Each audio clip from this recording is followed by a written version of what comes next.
আর নিজে আর নিজের বউ কিষানি যখন যে শ্রমটা দেবেন এই মূল্য তো আপনারা ধরেনই না। 20,000 টাকার ধান উৎপাদন করতে প্রায় 20,000 টাকা খরচ হয়ে যায়।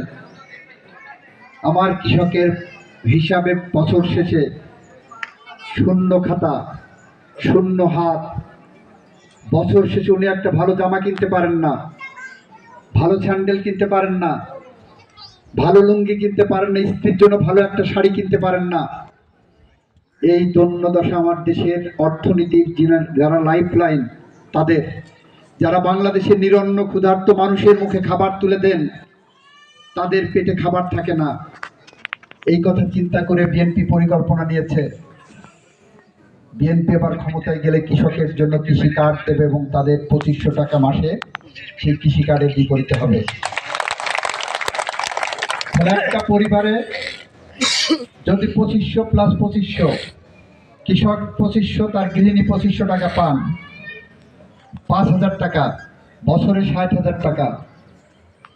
আমরা স্বপ্ন দেখছি এই 60,000 টাকা যখন আপনাদের হাতে তুলে দেওয়া হবে, একটা পরিবারের হাতে, বছরে আপনি এই টাকা দিয়ে মুরগি হাঁস পালন করবেন, হাঁস মুরগি পালন করবেন, ছাগল কিনবেন পালন করবেন, গরু কিনবেন পালন করবেন।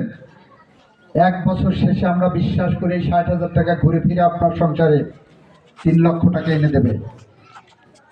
পরের বছর 3 লক্ষের সাথে আরো 60,000 টাকা যোগ হবে। 3,60,000 টাকা দিয়ে আপনি ইনভেস্টমেন্টটা আরো বাড়াতে পারবেন। 5 বছরে আমরা চিন্তা করি আপনার হাতে 20, 25, 30 লাখ টাকা যদি তৈরি হয়, এই বাংলাদেশ স্বাবলম্বী হবে। আপনার সন্তানটা ভালো শিক্ষা প্রতিষ্ঠানে শিক্ষা পাবে, বাংলাদেশের অভ্যন্তরীণ পুষ্টির চাহিদা মিটবে। প্রতি ঘরে ঘরে যদি হাঁস মুরগি পালন হয়, ছাগল পালন হয়, গরু পালন হয়, বাংলাদেশের অভ্যন্তরীণ একদিকে যেমন পুষ্টির চাহিদা মিটবে, আপনার সন্তান ভালোভাবে দুধে ভাতে বড় হবে, আপনার সন্তান ভালো বিদ্যালয়ে যাবে। এবং এভাবে আমরা স্বপ্ন দেখি আগামী 20, 25, 30 বছর পরে এই বাংলাদেশের মেরুদণ্ড হবে বিশ্বের যে কোনো দেশের সাথে কম্পিট করার মতো।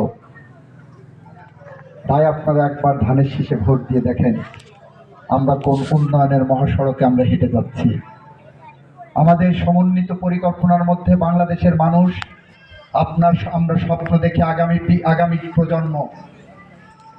আগামী প্রজন্মকে আমরা এমন একটা জায়গায় রেখে যেতে চাই, যে জায়গায় দাঁড়িয়ে গোটা বিশ্বের সাথে আমরা নিজেদেরকে প্রতিযোগিতায় টিকিয়ে রাখতে পারব।